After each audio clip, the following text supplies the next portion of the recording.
Just give me my fucking phone call. Please welcome Kurtwood Smith.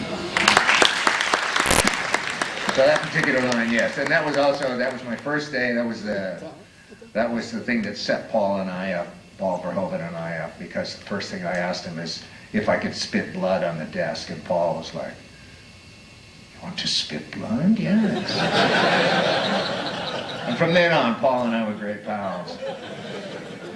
Only we didn't tell Robert DeCue, the guy who played Reed, who just died in the last couple of years.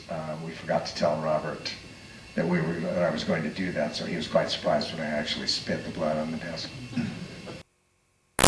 When I actually saw the movie for the first time, I saw it in a theater about this size, and there were two other people in the theater, and myself and a critic for the LA Times.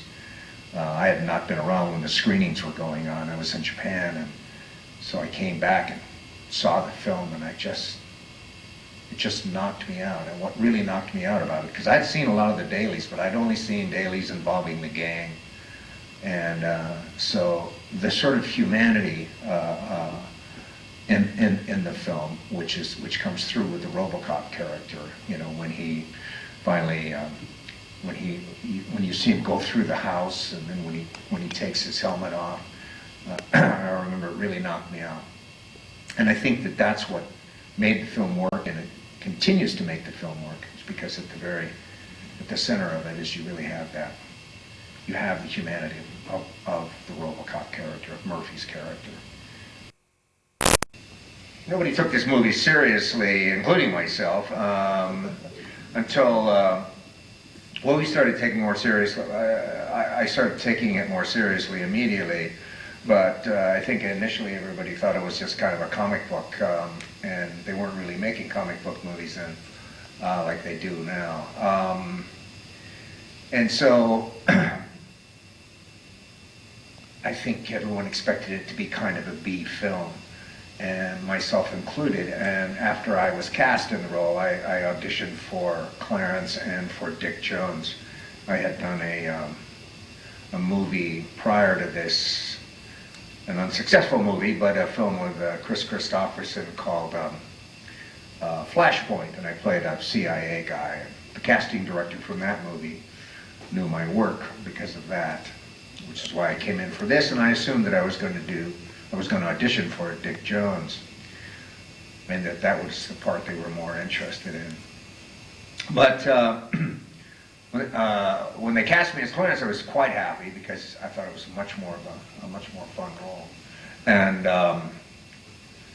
then I looked up the director to find out who he was, because I had no idea. And you know, when I found out it was Paul Verhoeven, I still had no idea who he was. But I then asked my agent. She said, "I think he's Dutch or something."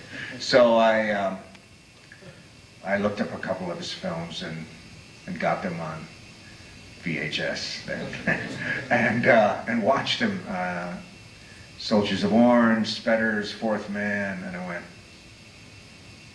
"Oh, I think this is going to be a very different movie than I thought." I was struck also tonight by how far they pushed the characters. We pushed the characters, and you know, at the beginning, you know, the vignettes that are all set up to show off Robocop. You know, the villains are so extreme. You know, the ones that are, you know, the two guys that are raping that girl, they're just, you know, complete fiends. It's just, it's really a delight to watch. And, you know, and that's just sheer Paul Verhoeven. That and the fact that, like, you know, at the beginning of the movie when they're in the police locker room and it's going along, and then all of a sudden you're peeling, you know, the camera moves by and there's a girl's breasts. And I went, "It's Paul Verhoeven, of course." You know, there's no reason for a girl to be, anyway. Okay, bitches, leave.